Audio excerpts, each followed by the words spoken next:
Welcome back, folks, to #AskGSM, where I, Graham GSM Matthews, answer all your questions from Facebook, Twitter, and YouTube. Hopefully, you guys are doing well. This is the go-home episode before Survivor Series on Sunday, which I'm very much looking forward to. Most of the card isn't even confirmed as of right now. We have the semifinals, the finals of the tournament, Wyatt family versus Brothers of Destruction, the members of which have not been announced yet for the Wyatt family. We'll find out more tonight on Raw. And the Divas title match. Other than that, we really don't have much of a card, but regardless, I am looking forward to the show. It should be very interesting, to say the least. But that being said, you guys sent in a great load of questions this week, all from Facebook, Twitter, and YouTube, as I said. If you want to send in a question per usual, you can do so by tweeting me on the Twitter at WrestleRant with the #AskGSM. On Facebook, find me there. Give the page an old thumbs up while you're at it. At facebook.com/Graham.GSM.Matthews. Leave a comment on the post I usually put up on Sunday nights or on the wall itself. And last but not least, you can leave a comment on this very video. Just scroll right down, leave a comment in the comment section, and I'll be sure to include your question in next week's video. So without further ado, let's get right down to this week's questions. First, starting with the first KFC from YouTube. Where would you rank King Barrett from best to worst King of the Ring winners? I can't rank like best to worst. That would be a whole extensive article, but off the top of my head, as he said himself in the most recent Table for Three, which was great, by the way. Be sure to check that out at your leisure on the WWE Network for only $9.99. Unless it's your first month, and I guess it's free. But anyways, he even said himself in the Table for Three last week that he was among the worst King of the Ring winners of all time. Him, Sheamus, and Regal, which is, I mean, Regal had the great gimmick and whatnot, but it was his own downfall and getting suspended. It didn't last very long. So that was kind of his own fault. But Sheamus and Barrett were booked like complete shit when they were King of the Ring winners in 2010 and this year, respectively. And Barrett has to be down there. I mean, I had hope. I was so happy when he finally won. But stupid me, I thought they were going to finally do something with him when he won the tournament. But it turned into just nothing but a joke. I mean, he's wearing the cape now, the crown, and just no one gives a shit. I like the pairing between him and Sheamus, but I mean, just as a singles competitor, they really dropped the ball. They could have made him something meaningful for the first time in years, but they just had him lose and lose and lose some more. So he has to be down there on the list of worst King of the Ring winners of all time, just for the overall gimmick of it and just him losing all the time. You throw all that together, he has to be at the bottom of the list by far. His second question: have the Dudley Boyz been used correctly since returning? I mean, I would say so. I could see the complaints like, oh, WWE buried them, they wasted them, they're not on TV anymore. It's only been like a week or two. Calm down, people. We have the tournament going on too, so I don't really see the need to have the Dudley Boyz on TV every single week if they're not involved in title chase. But anyway, I think they've been used fine. They put over the New Day. I would have been happy if they won the belts at Hell in a Cell, but I'm probably going to write an article about this at some point, but I think it's best if they hold off until TLC, where they could do a triple threat TLC match or a ladder match, whatever, with 3 tag teams with the Usos. Or they can hold off until WrestleMania 32. I know that might be the stage they put over a new tag team, but that's also the Dudley Boyz celebrating 20 years in pro wrestling. And they've emphasized that in the past, on past videos and whatever, that they're celebrating 20 years in the spring. So I wouldn't doubt it if their chase for the championships culminated at that show. And they put over the New Day. It's not like they put over, I don't know, the New Age Outlaws or something, when they came back. They put over the New Day. They benefited from it. They're one of the top tag teams, one of the top talents, period, in WWE right now. So I would say they've been used correctly. It's not like they've been buried. They've been putting over younger talent. So where's really the concern? I think they've been used fine, and I'm so happy they're back in WWE. And his third question here: is there any hope still for an Undertaker versus Sting match at WrestleMania? So on that front, I mean, I would be remiss to say that there is no hope. I still have a shred of hope left in me. And there will always be that shred of hope left in me until the day either guy retires from active competition. Then I will say, okay, there is no chance in hell of either guy returning, or facing each other, rather. And that's just because, I mean, I've said this time and time again. I won't go on the entire rant here, but it always confused me that Vince wanted to do, I mean, this has basically been confirmed by Sting himself. Vince wanted to do the match at WrestleMania 27 in Georgia, WCW country, against Undertaker, Sting Taker, WrestleMania 27, but Sting ultimately re-signed with TNA. So the match didn't come to fruition, obviously, and we got Triple H instead, which was also a great match. But if you wanted to do it, then I know 4 years makes a big difference, but if he wanted to do the match then, but he doesn't want to do it now, that's where the disconnect is with me. I mean, 4 or 5 years later, why wouldn't you want to do the match at WrestleMania if you were willing to do it at one point a few years ago? Not like 10 years ago. This was only 4 or 5 years ago. But regardless, maybe Vince feels they're too old, and I could definitely see that being a concern. But I just feel, and I've said this time and time again, and Sting and Undertaker is a very controversial match. in the way that people either really want to see it or they don't want to see it at all. There's really no in between. Like, oh, I wouldn't really care. There's people that either want to see it or don't want to see it. It's really black and white with Sting and Taker. And I can understand why. The match could be poop. I understand that. But the story they could tell, the feud they could have, and the blow-off to both their careers in pro wrestling at, in their home state for both guys in Texas would be just absolutely phenomenal. So I really see no reason why they can't do it. But if they go with Taker and Cena instead, I'm not complaining. So as of right now, I'm still saying there is a shred of hope. But until WrestleMania comes and goes and either guy retires or whatever, even as of right now, there is very, very a little chance of that match happening. But I will not give up on that match until either guy retires. Plain and simple. Frank Shear 15. Was it a mistake for Tyler Breeze to lose in his debut match on Raw? So, this has also been a pretty controversial, much talked about topic in the last week since Tyler Breeze made his debut, or his in-ring debut, rather, on Raw. I wasn't pissed, but I would have just left him out of the tournament to begin with. From a storyline standpoint, what did he do? What did he do to deserve it? At least guys like Ryback and Del Rio and Owens are champions, or they've been winning a lot lately. Kalisto advanced, and that's great to see, but O'Neal, Kalisto, fucking Tyler Breeze, and I love Tyler Breeze, don't get me wrong, but the guy hasn't even wrestled the match yet on the main roster, so what did he do to deserve a spot in that tournament, kayfabe-wise? Putting that aside, then having the guy lose his first match in WWE. Now, it could have been worse, he could have been squashed in 5 minutes, he could have been an afterthought, but he was made to look very, very good against a very popular name in Dean Ambrose. He got beat with the roll-up. It could have been a lot worse, so I'd like to look at the positives, but that said, I wouldn't have put him in the tournament at all. I feel like having him get beat in his first match was kind of a waste, and they could have had him make his debut at Survivor Series and beat Ziggler or whatever. So I would have done that, but it could have been a lot worse, I'll say that much. Mark S. from Facebook's got a couple of questions here. First one being, who do you think will win the briefcase? Who do you think will win between, not briefcase, the Brothers of Destruction and the Wyatt family at Survivor Series? And what do you think is the best possible outcome? So I think the Brothers of Destruction will win, considering Taker lost at Hell in a Cell. It's 25 years of The Undertaker, blah, blah, blah, blah, blah. I wouldn't be opposed to it, but I feel like what the outcome should be is the Wyatt family winning. These are guys that just can't win. We got a question about the Wyatt family later on. I'll be answering it at the end. But, I love the Wyatt family. You look at them on paper, you got 4 fucking giants in one group, but they're made to look like complete wusses when they got wiped out. The entire Wyatt family got wiped out by Kane and Undertaker, 2-on-4, and they wiped out every single member last week on Raw. And it kind of essentially blew off the feud. Like, why would I want to see 2-on-2 now if I know the Brothers of Destruction can beat all 4 of them at once? You know what I mean? It doesn't make any sense. But yeah, I think they should win. The Wyatt family has to win, but if Taker loses, the guy is not a loser. He's fucking Undertaker. You know what I mean? He is the fucking Undertaker. People are not going to look at him like a loser. Same thing with Sting. I could see why people would be disappointed. And he should have won the match at WrestleMania, don't get me wrong. But he's Sting. He's a legend. He's not a young up-and-comer. He doesn't have to win every single match he has in the company. It's different on a person-to-person basis. Brock Lesnar is established, but he should be winning because the guy's an absolute monster. So it's different for everybody. But with that matchup, I feel like if Taker loses or Kane gets pinned, it's completely fine. They're not looked at as losers because they're already a credible tag team. They're the 2 of the greatest of all time, Kane and Undertaker. So the Wyatt family, I feel like they should win, but I get the feeling that Kane and Taker will win instead. His second question, if the Money in the Bank match took place right now, who would you want to see win it? Do you think Tyler Breeze could be a really good fit for it? It could be really entertaining. And what about Ryback? So if Money in the Bank took place right now, a guy like Barrett, but at that point, I feel like they wouldn't even have him cash in successfully. He'd be booked terribly. Look at Damian Sandow. I was really happy when he won it, but he was booked like shit when he held the briefcase. And he didn't even cash in successfully. And yes, he looked strong in defeat against John Cena. I understand that, but he was booked like a loser from that point forward. So it's not always really looking strong in defeat. That's why the aftermath has to be there with Tyler Breeze. Unrelated note there, going back to what I was saying before. But yeah, a Money in the Bank match right now, I'd probably give it to Dean Ambrose. I think he's probably closer to the title than we might think, considering he's in the tournament and he'll probably go far. But I always thought he'd be a great Mr. Money in the Bank. I know it's a babyface holding the briefcase, and that's not optimal, but he's the guy that, the unstable thing, he can cash in whatever he wants. That's why I thought it worked so well for Seth Rollins. He was a part of the Authority. He cashed in, or he tried to cash in a few times.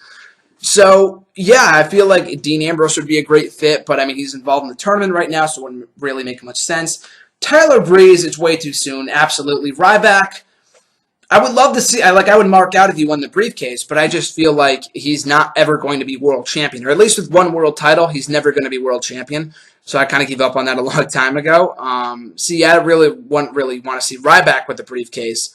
But, yeah, Tyler Breeze, way too soon. Dean Ambrose is probably the one and only guy that comes to mind. Or Kevin Owens. Owens or Ambrose are two guys that I could see winning the briefcase and having a very entertaining run with the contract until they cash in, hopefully, successfully.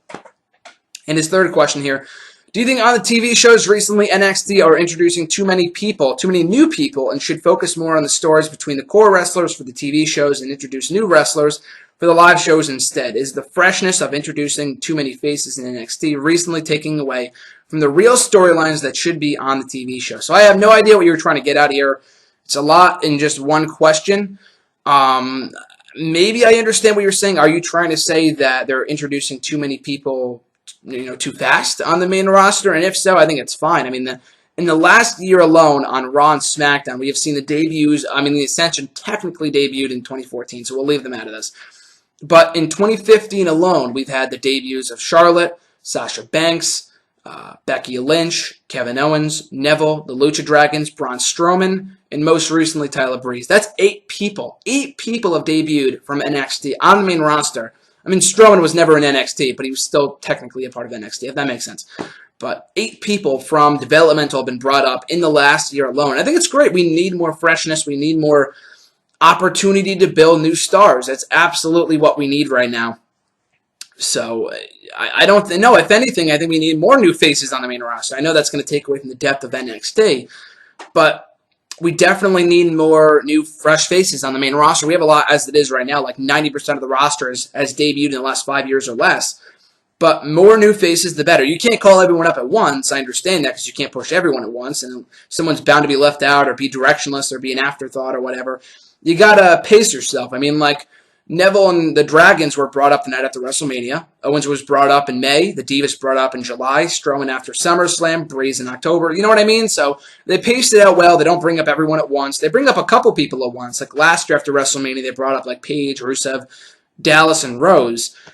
But, other than that, most of the time they really just space it out and they bring up, 1 or 2 new people a year, at a time, whatever. So, yeah, I think it's fine. I think the way they're doing it right now is great. They just need to, after bringing them up to Raw and SmackDown, they need to introduce them to the WWE Universe, I guess, in a proper way and not, have the universe not care about them right off the get-go. Like a Tyler Breeze. They need to handle him very carefully, especially considering his gimmick might not get over on the main roster. He's only been here for a couple weeks, so it's hard to tell.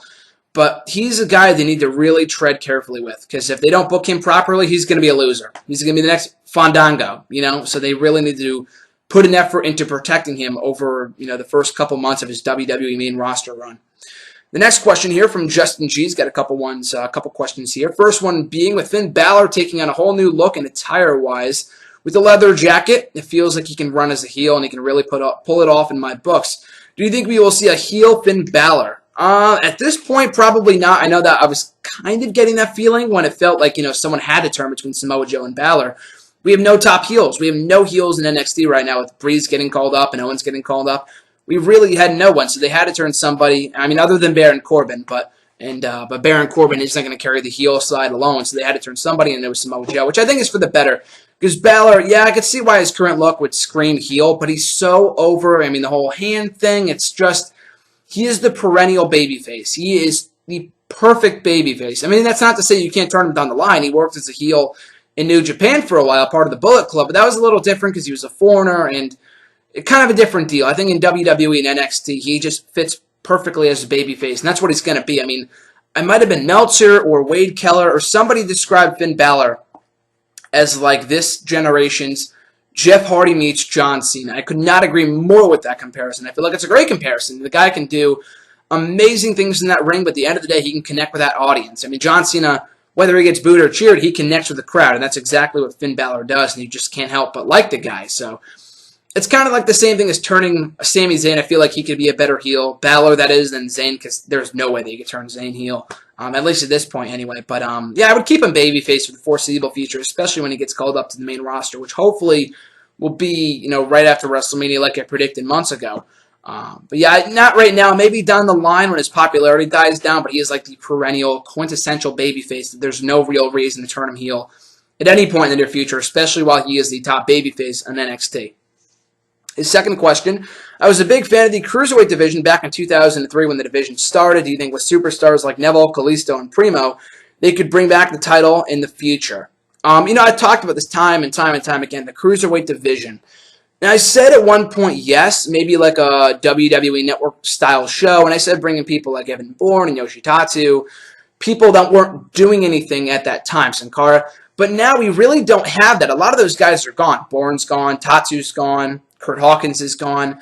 So there's really not a need for a Cruiserweight division. WCW did it because WCW did their Cruiserweight division because they were never going to give those guys an opportunity to get above a certain level in WCW. Benoit became a world champion in WCW before it closed down, but keywords there, before it closed down when it was in the shitter.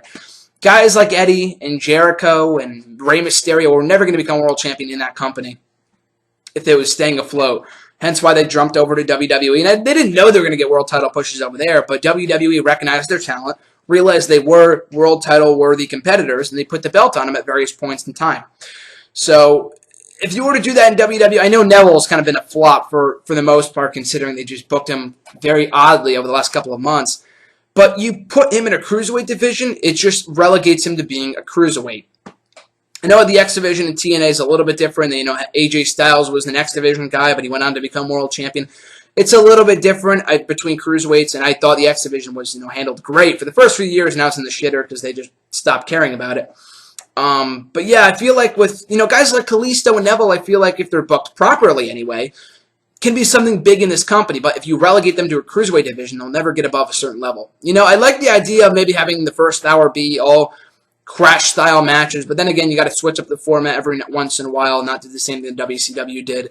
I like that idea, what Bischoff did, and having the first hour or so be just Cruiserweights, but you can't have that every single week, because then people know what they're getting in the opening slot. At least in the main event, they switch it up every single week now. They switch up the opening slot. They can't do the same thing every single week. But that said, I'm kind of opposed at this time with the people that we currently have. The Cruiserweights that we would have, like you said, I don't really care about Primo, but Kalisto and Neville, those guys are capable of so much more in WWE than just being a Cruiserweight style guy. When you say Cruiserweight in WWE, like I'm thinking WWE here, I'm thinking Billy Kidman, Jamie Noble, Funaki. None of those guys really got above a certain level. Kidman won a tag team title. That's it. All these other guys were just Cruiserweights. They never got above a certain level in WWE because WWE didn't see them as anything more than just Cruiserweights. And that's why I'm afraid if they bring it back, they'll relegate guys like Kalisto and Neville. They'll just label them, oh, you're a Cruiserweight. We won't have to push you or put a mid-card belt on you. No, Neville can be a nice Intercontinental U.S. champion. Same thing with Kalisto. But you can't really accomplish that with a Cruiserweight division, in my opinion. And his third question here, I have been heavily criticizing Eva Marie so far as I have not seen much from her that shows that she can be a wild-card diva down the stretch of her career. What are your thoughts about her so far in her career? Just speaking in the last couple months alone, and I'm one of the people that have defended Eva Marie, and that when she first came back to NXT after training with Brian Kendrick, she did get a little bit better. I'd be lying to say if she didn't improve, but you look at the improvement from now, and it's fucking November, okay? She returned to the ring in like June or July, I don't know what it was, but it's been 4 or 5 months, okay, mind you. And she is barely improved. She's improved a little bit. You look at her match just recently against Diana or Daddio or whatever the hell her name was. She faced some girl in NXT like 2 weeks ago, and the match was awful. The match sucked. And all of her matches are like that. That's why I'm afraid they're going to put the belt on her or give her a title shot, have her nowhere near the women's title scene. And it just blows my mind. That's something that the main roster people would do. Why would Triple H and the people at NXT put Eva Marie in the fucking title picture? You have to know. There was some report out like a month ago saying that we know Eva Marie sucks in the ring. We're looking for other roles for her. Yet they put her back in the title chase. Like, what was the point of that, She's just awful in the ring. She's a great, gorgeous-looking woman. But there's other things that you could do with someone like that. Have her be a valet. Her character's improving, but as an in-ring performer, she's not good at all. She's nowhere close to being at the level of being an NXT Women's Champion. So, so far, I'm not even going to say I'm disappointed with her improvement because I kind of figured that it was either do or die for her. I wanted to give her a chance. I'm still trying to give her a chance, but she's just not good in the ring. Like, I've given up on giving her a push or saying that she's the next Trish Stratus. At least Trish Stratus got exponentially better from when she started as her days as the model to when she, retired 6 years later. Eva Marie, she's been with the company for 2 years, and it took her 2 years to train, which is fine. At least she finally started training and giving a shit. But even after her training with Kendrick, the guy is not a miracle worker, unfortunately, and she's back to where she was. She's not a good worker. She's not cut out for the in-ring aspect of this business. Maybe as a manager, a backstage interviewer, a janitor, cleaning up after the superstars in the locker room. I have no idea, but it's not as an in-ring superstar. So they quickly have to realize that and get her as far away from the title as humanly possible. Moving now to the Twitter questions at Daniel Cabeza 59. Who would you believe is a better promo as a heel, CM Punk or Edge? Great question. I mean, I want to say Edge because he had a lot of great promos with John Cena. A lot with John Cena. I feel like his best promos, I'm thinking not only 06, but like in 09 too. I remember one promo. It might have been the Go Home show for Backlash. And I actually have that DVD. Oh, right over there. I can't reach it. But I bought it at the show that I went to on Friday, where I got to meet Bret Hart, baby. Awesome time. I'll probably talk about that in a future video blog or something. But yeah, anyway, I feel like with Edge and Punk in terms of mic skills, yeah, Edge is, well, going back to what I was just about to say, I mean, I think it was the SmackDown before Backlash when they had that last man standing match at the pay-per-view, and Edge was like, I hate you, John Cena. I hate you. I hate everything you stand for. I hate your logo. I hate your face. I hate your attitude adjustment. I hate everything you stand for. I hate your merchandise. It was amazing. And, you're wrong. Wrong. Edge's promos ability were amazing, especially as a heel. Punk, I feel like Edge could, get under the skin of audience members with what he did in the ring. And as a promo guy, too. I feel like with Punk, though, Punk, one of the best of all time. Not the best of all time, but he's certainly up there. But as a heel, I just feel like he was so much more effective. Because there is an element of him that is actually a part dick in real life. I love CM Punk. I think in real life, people kind of misunderstand him, but I'm sure there's a part of him that it can be a bit cranky and whatever, and you can kind of translate that to his on-air character. So, yeah, I feel like that's why he was so great as a heel, especially in 2012, 2013, when he was pouring like the fucking, the remains of Paul Bear, in storyline anyway, on himself from the urn and the ashes, I guess, the ashes from the urn right before WrestleMania, and he would get in the face of audience members and just belittle people and stuff like that. It was amazing. So, in this case, you could really go either way, but I'd go with CM Punk just because he was so, Edge did it too, but more so Punk, in that he was so effective and so great in getting under the skin of audience members. And if people started cheering him, he would start, shitting on the crowd. Even if he was in Chicago, he would walk out. He would walk out in Chicago. I think it was 2012, they were in his home city, and obviously he got cheered beyond belief. But then he walked out and made them, he turned the crowd against him. It was awesome. So I'd have to go with Punk just from the aspect that he can really get vicious as a heel because that's kind of part of who he is in real life. Edge can do the same thing, but I kind of saw that more frequently with Punk than Edge during his heel days anyway. His second question here, what is your favorite shoot promo of all time? Punk's pipe bomb, obviously, kind of going back to Punk here. You didn't say best. You said favorite. So subjective for everybody, but I'm saying favorite here. Has to be the pipe bomb. I remember watching it live. I remember like where I was when I watch everything for the most part. I just have a wicked good memory for whatever reason. Just a very weird memory. But yeah, for Punk's pipe bomb, I just remember sitting there with both my brothers, both of whom don't watch wrestling, but they just sat there and like, wow, this is something. And if they can realize that it's something special, then you know it's something special. If a non-wrestling fan is just in awe of something happening or what someone says on TV, then you know it's got to be something good. So, yeah, I thought that pipe bomb was amazing. Everything that it launched in the whole summer of Punk and everything, easily. I've talked about it before here in the video blog. I think I analyzed the pipe bomb, line by line. Last year, if you want to check it out in the video blog, I think it was last June, on the anniversary of the pipe bomb itself. So you can check that out. But easily the pipe bomb. Second favorite would have to be Paul Heyman's shoe promo from the 05? I think, yeah, it was 05. The One Night Stand pay-per-view. Oh, so funny. It only lasted like 3 minutes, but it was so goddamn great. Hide your wives, it's Edge! And Edge is like, what? And he spits out the beer or whatever. And I just got 2 words for you. Matt freaking Hardy. And he's like, that's 2 words. That's 3 words. That's 3 words. So funny.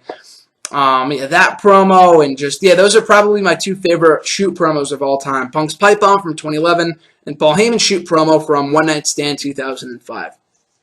His third question, Who would you rank as the better technical wrestler between these men? Bret Hart, Kurt Angle, Regal, Dean Malenko, and Daniel Bryan. I can't rank them all. I mean, it's so difficult. I can't even rank the best.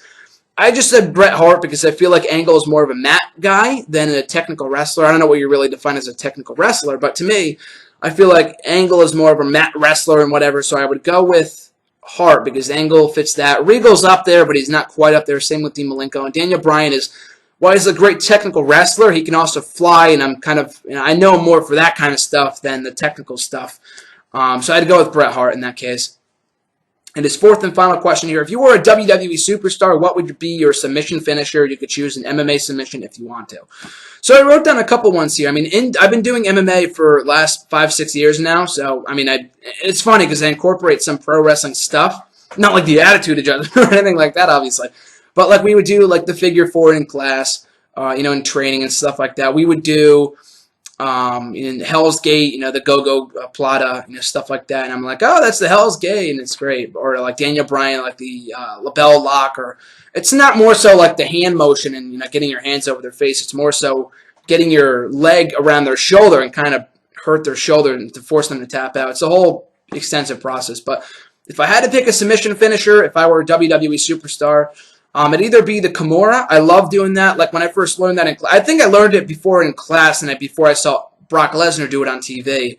And yeah, Lesnar started doing it in WWE in 2012. I learned it far before that. I've been doing it since 2010. But yeah, probably the Kimura or the Americana, whatever you want to call it, just when you have the arm tied behind someone's back and you're about to break it. It's awesome. I love that move. Hell's Gate, like I said, the Go-Go Plata. It's a little bit difficult because they can get out of it or they can get their hand in the way and they can stop the choke or lift you up and slam you. Not in MMA. I mean, you can, but depends what you're doing. But yeah, Hell's Gate's great. Or Anaconda Vice, I love doing that. Not just, I mean, when Punk did, he obviously had to loosen up because, wrestling, you're not supposed to actually hurt your opponent intentionally.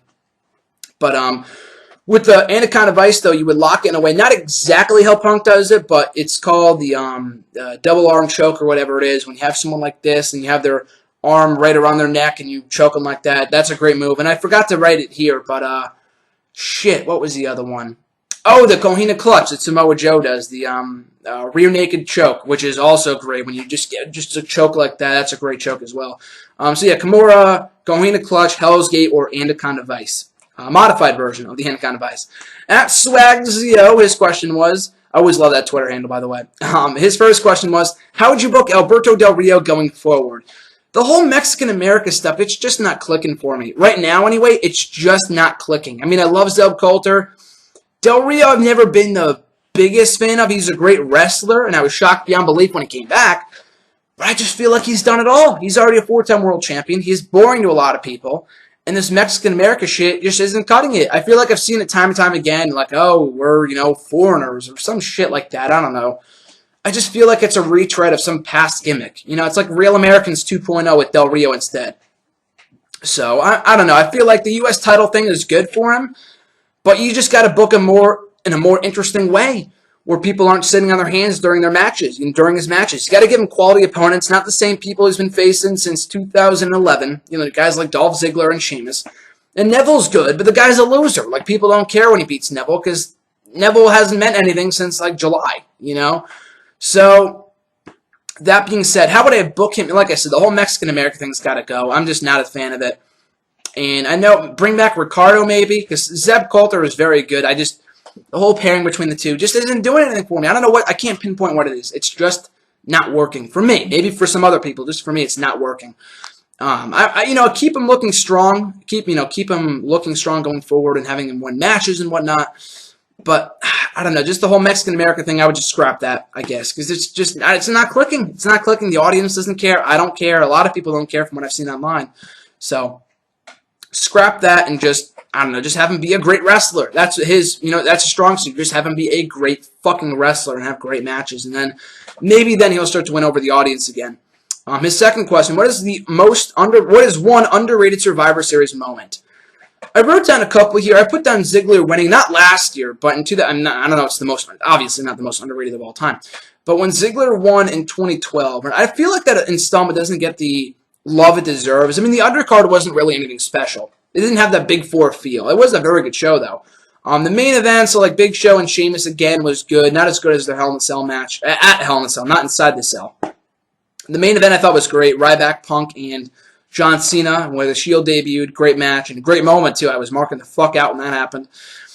But yeah, on that same show, Dolph Ziggler was the sole survivor, believe it or not. Right before he beat Cena in the main event of TLC, he beat Orton clean in his 5-on-5 elimination traditional Survivor Series tag team match. And it was great. It was a great moment, great match. I really loved that moment. And Randy Orton sitting there like just in shock with himself, and Mick Foley just kind of shaking his head, kind of planting the seeds for the Orton heel turn many months later. That everything about it was amazing. So I don't know if I would call it, obviously not the most underrated, but it's up there, I guess, for me anyway. And also, I just got done watching the show, but from the 2002 installment, an amazing event, by the way. The Dudley Boyz reuniting. I mean, with that show and everything that happened on there, Big Show winning the WWE title, a great triple threat tag team title match, the first ever Elimination Chamber match, and Shawn Michaels winning the World Heavyweight Championship, new Cruiserweight Champion, new Women's Champion, a lot of stuff going down on that show. But in the opening match, we had the reunion of the Dudley Boyz, because they broke up right after the draft or the split or whatever. They had to split them up because Bubba Ray was on Raw and then Devon was on SmackDown. I don't know why they did that. I guess Vince was going through a phase where he was splitting up tag teams, but it was so stupid. They failed miserably, especially Devon. The whole Reverend Devon gimmick was just awful. So thankfully they got rid of it. But yeah, they reunited on that show in MSG, and the crowd went nuts. They hit the 3D to Rico to the table to give the win to Bubba Ray, Jeff Hardy, and Spike Dudley. And it was a great moment, the Dudley Boyz reuniting. I know it wasn't like the first time in like 4 years or anything like that, but this is the first time in many months. It's something that had to happen. The crowd went wild for it, and I feel like it's a moment that really doesn't get the love it deserves, in my opinion. At DK King, 1996, who do you think is better in the ring and on the mic, Kurt Angle or CM Punk? Again, a really tough question. It's really close. But even though I'm a Punk fan, I got to go with Kurt Angle. Both guys can really do it all on the mic, on commentary, in the ring. They can have amazing matches. I feel like between the two, Angle's obviously the better wrestler, but not only that, just on the mic, I feel like Angle was a great promo regardless of what side of the fence he was on. Very few people can do that. Michaels was one, Eddie Guerrero was one, and I feel like Kurt Angle was another guy who could really flourish as a babyface or as a heel. Punk too, to an extent, but I feel like he was a lot better of a heel than he was a babyface. People felt like he was generic or watered down. I didn't really feel that way, but he was a better heel than a babyface. With Kurt Angle, he was great either way. People loved him regardless. Same thing with Eddie or Shawn. It really doesn't, like, what was your favorite Eddie? Heel Eddie or face Eddie? He was amazing either way. And the same thing with Kurt Angle. He was a better wrestler, and in that respect, he was better on the mic too. So I'd go with Kurt Angle over CM Punk. It's close, but I got to give the edge to Kurt Angle. At Cody Collier, 37, what do you think is the most underrated Jeff Hardy match and why? First of all, Jeff Hardy is awesome. Got the chance to meet him on Friday.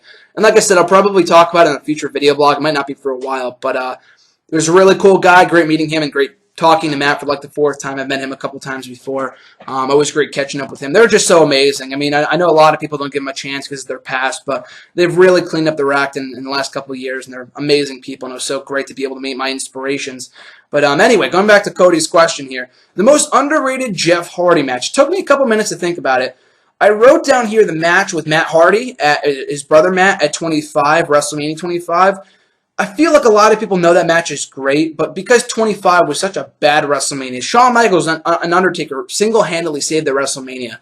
But just that whole WrestleMania was disappointing to me. I feel like Punk winning again was like, The Money in the Bank match was okay. It wasn't great, but it was okay. The World title match was okay. The WWE title match was like, eh. You know, obviously Taker and Michaels stole the show. Best WrestleMania match of all time, possibly. And because of that, Matt Hardy and Jeff Hardy don't really get the credit they deserve for having a great Extreme Rules match right in the smack-dab middle of the card. So, yeah, I'd probably go with either that match or his match with Triple H at Armageddon 07. I think a lot of people remember his matches with Triple H in 08, in the final few months of the year, in No Mercy, Cyber Sunday, and Armageddon, where he finally won the belt, and that triple threat match with Edge. But still, I feel like that match, his first match with Triple H, where Triple H put him over clean, I believe, at Armageddon, where he became the #1 contender to the WWE title for the first time, was a great fucking match. Triple H put him over clean, gave him a big rub, and it was a very good match. So I'd probably go with either that one or, like I said, the match with Matt Hardy from WrestleMania 25. I'm sure there's others, but those were the only two that came to mind after you asked that question. At E13A, his question was, first of a few here, do you think the 1998 Survivor Series tournament has aged well, as in how do you think fans would react to the exact booking now? You know, it's funny because we had the 13? No, what was it? It's 98, so it's been 17 years, I guess. Yeah, 17 years since the tournament was yesterday on the 15th. Yeah, it was yesterday. It was my brother's birthday and Randy Savage's birthday, by the way. A lot of birthdays. RG's birthday's today. My dad's birthday's tomorrow. A lot of birthdays in the last couple of days. But yeah, yesterday was the 17-year anniversary. I watched the pay-per-view for the first time last year when I reviewed it here for the channel for WrestleRant. And it was a good show. I kind of felt like all the tournament matches weren't really that good. Like, that's why I'm kind of glad that we didn't get the entire 16-man tournament at Survivor Series this year. I want some other matches on the card other than just tourney matches. And a lot of those matches were just over in 2 minutes, or they weren't really that good. They rushed them or whatever. The semifinals I could see, and the finals, that's great. But doing the whole 16-man tournament, for the most part, with the exception of a few buys here and there, was not good. So, yeah, at the time I wasn't really a fan of it, but then watching it back a couple days ago, because I'm trying to watch all the Survivor Series shows back in time for next Sunday's pay-per-view. But I thought it was good. I enjoyed the show on the whole. A lot of the matches were pretty good. Some were rushed, obviously, for obvious reasons. But the corporation, which was kind of like it was what the Attitude Era was known for, so I'm not shitting on it, but like the corporation got involved in every single match. I think I saw Vince on that show like 4 or 5 times. The Big Boss Man, I feel like I saw like 10 times in that show. He was involved and he wrestled twice. He was involved in like many other matches. It was ridiculous.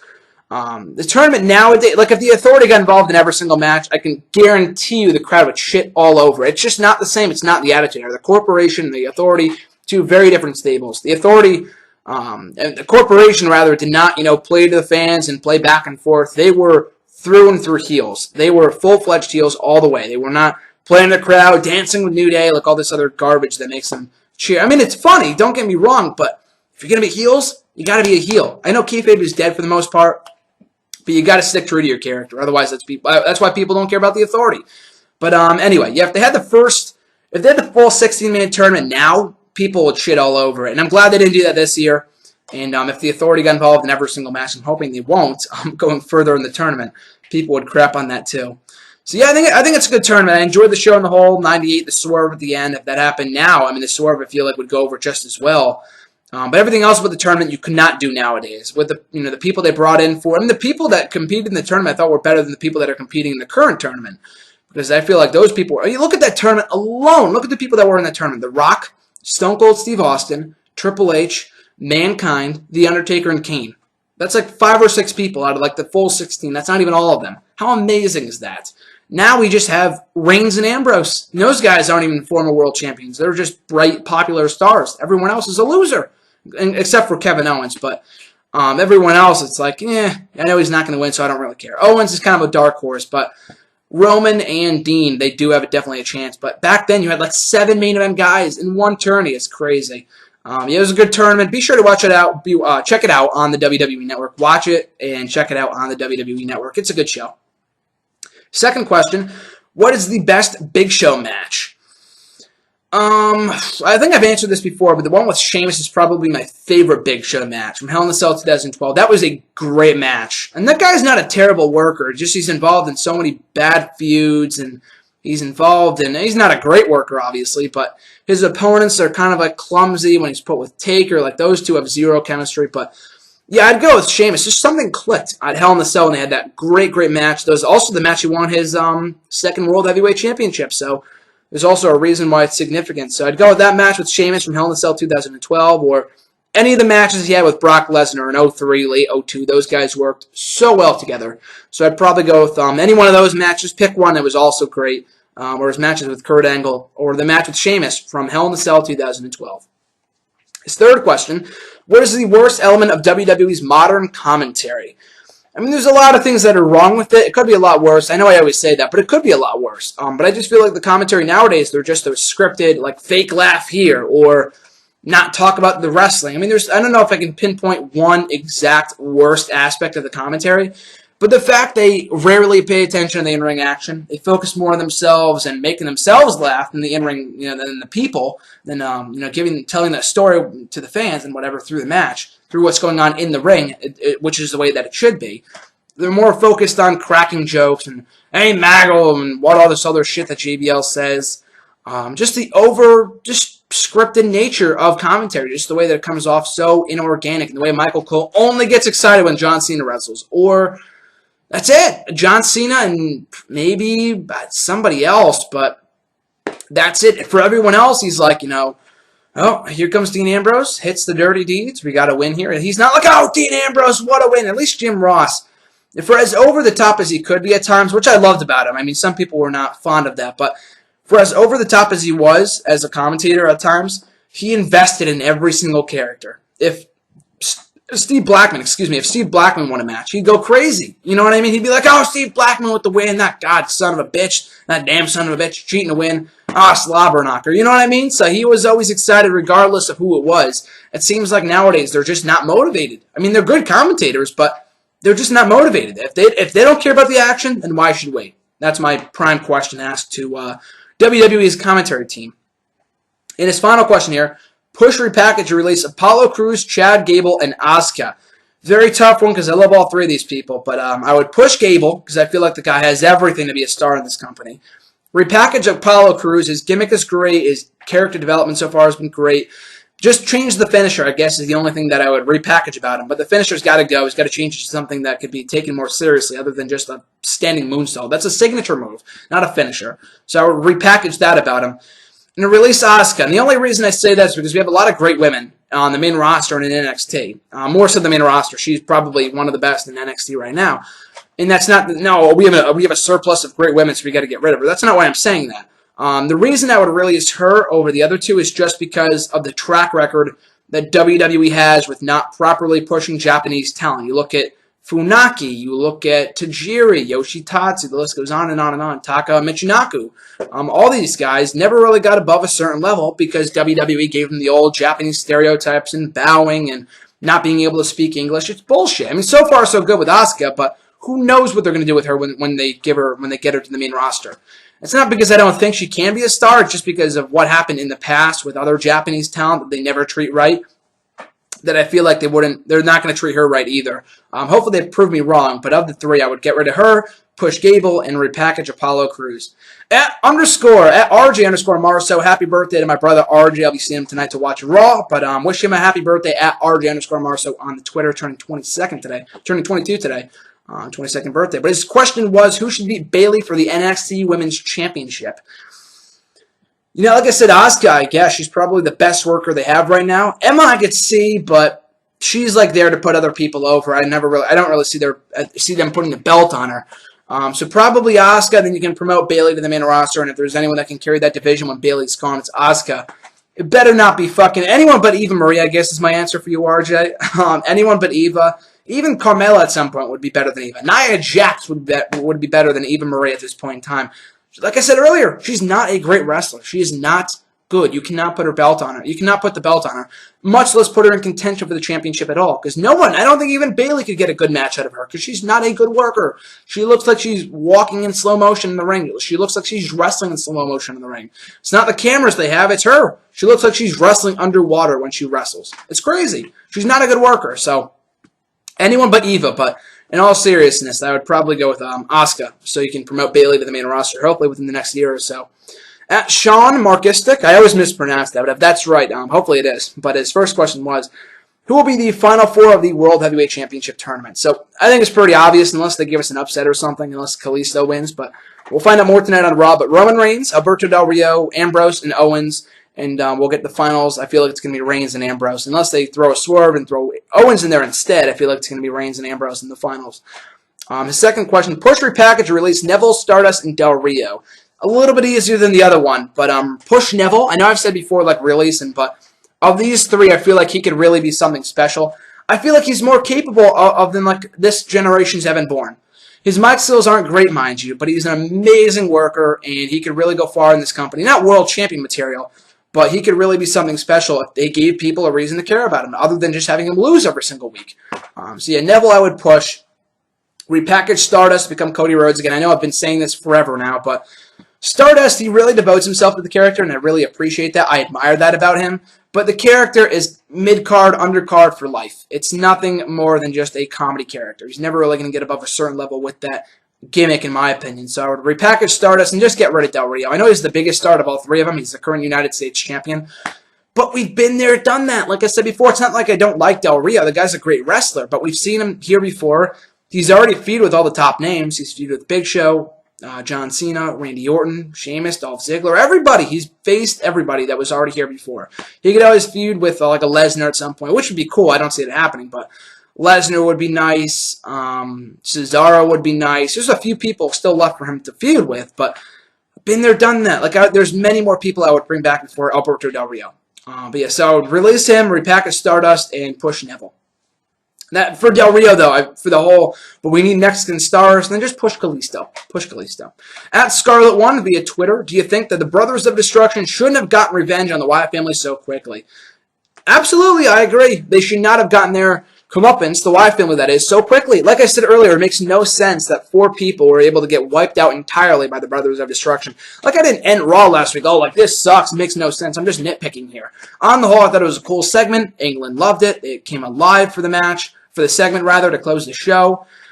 But yeah, I just feel like it was very illogical. Like, why would you have the Wyatt family get wiped out 4-2 against Taker and Kane, and then do 2-on-2 at the pay-per-view? Like, why would I want to see that if I know they could already beat all 4 at once? It doesn't make any sense.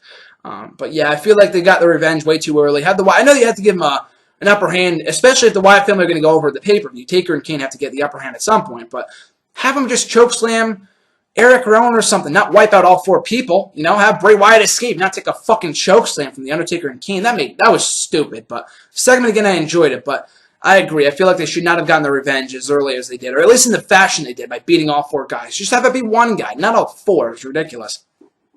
Their second question, kind of a continuation of that. Does anything the Wyatts do have significance? Their momentum is inconsistent. Their wins don't affect anything. They don't care when they lose, and it's just a general lack of purpose. I mean, what's their goal, and how does it relate to WWE?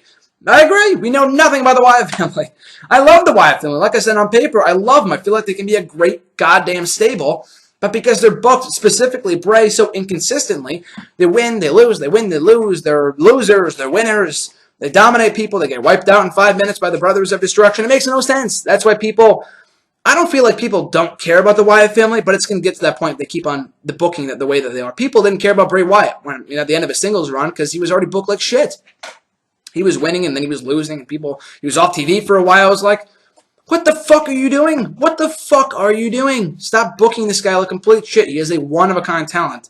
It's not like, he's someone that you can just easily replace. Bray Wyatt is a very unique character that I feel like can be around, has a lot of lasting power, and he's pretty young too. He has a lot of lasting power if you can book him properly, and they have not done that in the last year and a half since he lost to John Cena. Again, love the Wyatt family, love them on paper, but like at Scarlet1 said, they have no motivation. We have no idea what they're doing. Bray Wyatt, and the biggest issue with him is that he talks and he talks and he talks, but he doesn't back up what he's saying. He loses. He loses to Roman Reigns, which is fine. I was glad Roman Reigns won because he had to get involved in the title picture somehow. But for Bray Wyatt though, sorry for the botch. He can really go far if he backed up what he was saying. If he won a match for once, and he did, Battleground, but it's got to be more consistent and not build him up for a couple months only to feed him to the fucking Undertaker like we saw a couple months ago, or earlier on this year when he beat Ambrose like 5 times, and he beat Daniel Bryan on the run. He beat all these other guys, and then at WrestleMania loses to Undertaker. He's not even on TV for like the next month. It's ridiculous. But yeah, it's just they really need to figure out what they're going to do with the Wyatts. Like you said, give them motivation. They want championship gold. We know they don't want gold because they never go for championship gold. Bray Wyatt specifically, anyway. But just have them say, we want to wreak havoc in WWE, and we're going to, rid you of your heroes. Just say that, or make it clear, not the anyone but you bullshit, that no one knows what it means, and it was never brought up again after the feud. So yeah, you got to give them significance. I agree. I love the Wyatt family, but it just feels like they're just directionless right now. I know they have a big-time feud at Survivor Series, but I feel like they're going to lose. So what's the point? Well, we'll have to wait and see. I won't complain about it until they lose on Sunday, but if they win, I'll be very happy. We'll see where it goes. And there are final 2 questions here. First one being, how would you evaluate Finn Balor's NXT Championship reign? I think it's been good. I mean, I can't call it shit. He's only defended the belt twice, maybe, at the TakeOver special against Owens in August in Brooklyn, which I was there for. Amazing match. and then the match against Apollo Crews just a couple weeks ago. I know the NXT title was like defended every single week, even last year when Neville was champion, but I feel like spacing, I mean, it works both ways, but spacing out the title defenses and doing one every couple months, I feel like that was the first one since like March, and it made it feel special. It had a big fight feel to it, match we've never seen before. Apollo Crews for the first time ever in the title picture. On our first NXT title match on NXT, it's since like March for like the first time in 7 or 8 months. So it was a big goddamn deal. So it felt special. So you don't have to have him defend the belt all the time. And he, went on a little break there for a while, being involved in the Dusty Rhodes Tag Team Classic, which set up his current feud with Samoa Joe. So it did serve a purpose, other than paying homage to the Dream, of course. But it did set up that feud for London, if it's not a 4-way with Core and Apollo Crews. But yeah, I feel like his reign so far has been good. He's just so over. He's the perfect choice for champion right now. Like, who else in that company or in NXT on that brand would be a better fit for champion right now than him? I mean, I could see Samoa Joe as the top heel. I get that Baron Corbin is not quite there yet. I could see him in contention for the championship, not as champion yet. Apollo Crews not yet there, but he will be at some point. But yeah, he's the perfect choice for champion. His reign so far, you can't really judge it because he really hasn't defended the belt too much until just recently. Well, ask me again after TakeOver, I guess, because at least by that point he'll have another defense under his belt against Samoa Joe. Whether he wins or loses, we'll find out. But I feel like it's been a good reign so far. People love him. He's winning matches, so it's not, he's not being booked to look like a loser. And their final question: what is one personal favorite moment that you recall from Macho Man and Randy Savage? So, like I said earlier, happy birthday to the Macho Man. Oh, yeah, brother. He celebrated, I think, his 62nd birthday or 63rd birthday. It would have been his 63rd birthday yesterday had he not passed and left us so soon in 2011, unfortunately. But, yeah, my favorite Macho Man moment would probably be, and it's not like I grew up on Macho Man. I only started watching in 2008. I was far removed from Macho Man's prime when I started watching. But, and just watching stuff on the network and his DVD and whatnot, probably when it's a cliche answer, but I would go with when he reunited with Miss Elizabeth at WrestleMania 7, I want to say. I think it was 7. Yeah, because at 8 he won the belt. But yeah, probably when he reunited with Elizabeth for the first time in like 2 or 3 years. After that, what I thought was a great match with the Ultimate Warrior, had a great story. It went about like a half hour, I think, or something close to that. It was a really long match. They made the most of it. One of the better matches on that entire card, I would say. Just a spectacular match. And you had that moment afterwards of Macho Man retiring for the time being. And then reuniting with his long-lost love and turning back babyface, Miss Elizabeth. And it was an amazing moment that made people cry. I can't say it made me cry, but it was a great moment. So I'd probably have that be my, like I said, it's very cliche. I'm sure a lot of people will tell you the same thing. But just from what I've seen, everything that went into it, just the build-up, the aftermath, the match itself with Warrior, and just what happened afterwards with Miss Elizabeth and Savage was amazing. Couldn't have booked it better. So that'd probably be my favorite Macho Man moment. And that's going to do it for this week's edition of #AskGSM. As always, guys, thank you for sending your questions. You guys are the best. Enjoy Survivor Series on Sunday. It's going to be amazing, I'm sure. Hopefully, anyway. We can only hope for the best. But until next week, guys, you can send in your questions by tweeting me on Twitter at WrestleRant with the #AskGSM. Find me on Facebook at facebook.com/Graham.GSM.Matthews. Leave a comment on the post I usually put up on Sunday nights or on the wall itself. And like I said earlier, last but not least, if you don't want to tweet me on Twitter or find me on Facebook, you can leave a comment right down below. Just scroll the page, baby. Scroll down the page. Leave a comment in the comment box, and I'll be sure to include it in next week's edition. So with that being said, folks, enjoy the rest of your week. As I said earlier, have a great Survivor Series Sunday. I'm already pumped, baby. I am ready. 6 days away until one of the big 4 pay-per-views. And for the first time in a while, it feels like Survivor Series, while they, other than last year, of course, feels meaningful. I'm excited. I'm excited for what's to come in the rest of 2015. So have a great one, guys. I'm Graham Matthews, and I'll catch you down the road.